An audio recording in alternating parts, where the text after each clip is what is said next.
This is a Souls-like, but it is more accessible, not just in difficulty but also with its price of just around $30 US. So the setting is this post-apocalyptic future where civilization has basically collapsed. You play as Arrisa, a so-called blader, which is essentially a new life form with immortality powers. You wake up in the sewers of Havenswell, the last remaining city, with pretty much no memory of who you are. Throughout the game you are trying to figure out your identity while dealing with this weird substance called mud that is responsible for monsters known as necros. Now, what actually makes AI Limit stand out from other Souls-likes is its combat system, because instead of having a stamina bar like most Souls games, it has what's called a sync system. Basically, this bar fills up as you attack enemies and decreases when you take damage. You use this bar to pull off special weapon moves and spells, so it encourages you to be aggressive, since you have to attack to build up your meter to use these cool abilities.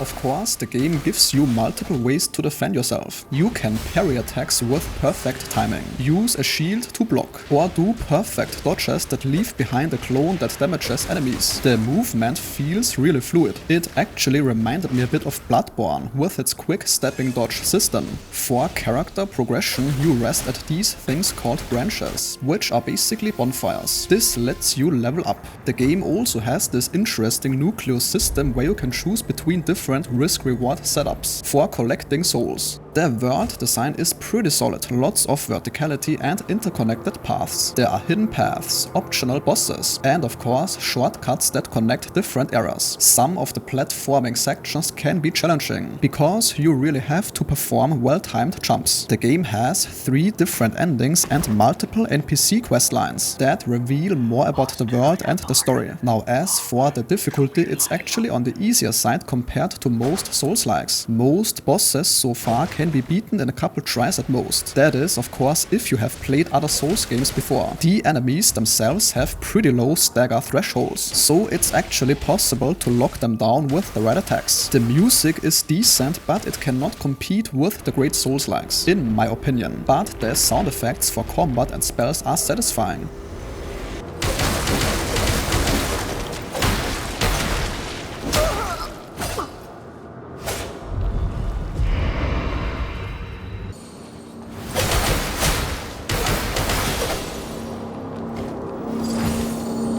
Most of the bugs, like levels not being able to load properly, should be fixed with the Day 1 patch, according to the developers. If you enjoy Souls-like games but are looking for something a bit more accessible and don't mind the enemy aesthetic, then AI Limit is at least worth checking out in my opinion. It feels like a smaller scale, more approachable take on the Souls formula, with its own twists. And that sentence concludes today's video. If your time was respected, a like or comment is very much appreciated.